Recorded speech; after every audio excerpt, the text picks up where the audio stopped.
So I started off not intending to film this, but as you can see, I did. So now I have to tell some sort of disjointed and rambling story in order to keep your attention.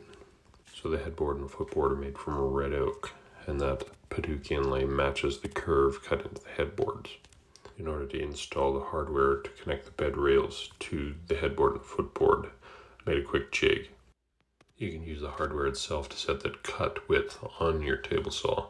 Then all you have to do is cut the little piece in half, a little bit of glue, and voila, you've got a perfectly sized jig for a router to inlay the hardware. So I guess I should tell you something of the story of this bed while we're watching me continue to make the jig.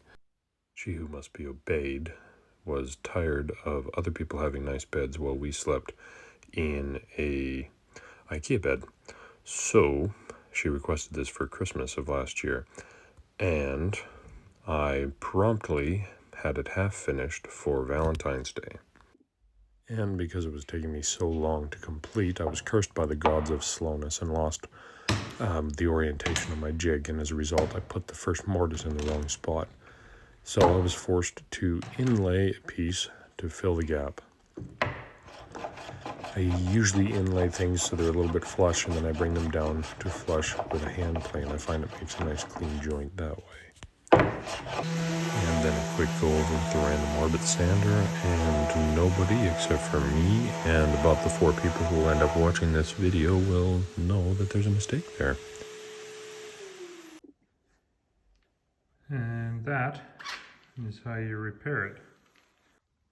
So that's what you're going to be looking at once she's all put together. Pretty much disappears. Onward and upwards. Now on to the elements of the headboard. Decided to do a bit of a bent lamination curved lattice with a matching Padauk inlay to the footboard. Those curves all match. They're all the same curve. I use the same jig to bend each one, and to also lay out this clamping jig here that I'm about to rip open on my router table. I don't advise doing this. It's a pretty heavy cut, but it worked, so I guess I can't complain. And of course, when you're cutting MDF like this, make sure you're not wearing a respirator. That way you will die a lot sooner and a lot more painful because of all that terrible dust in the air. So I lined the bending form with tape to keep the glue from sticking to it, spread some glue on the strips, and clamped it together.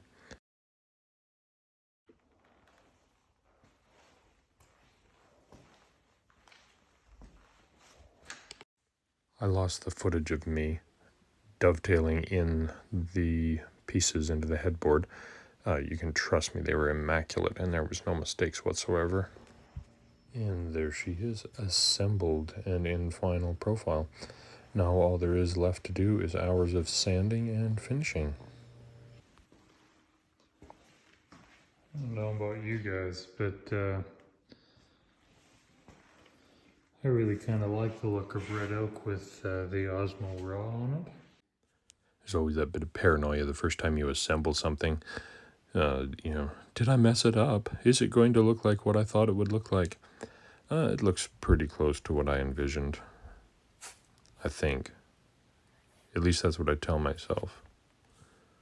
I don't know, what's your opinion? Do you think it looks okay?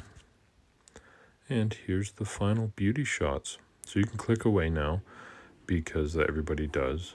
And yeah, don't hit the little suggested video thing because you won't be entertained by that either.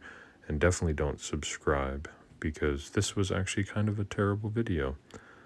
But if you made it this far, thanks for watching. I really appreciate it.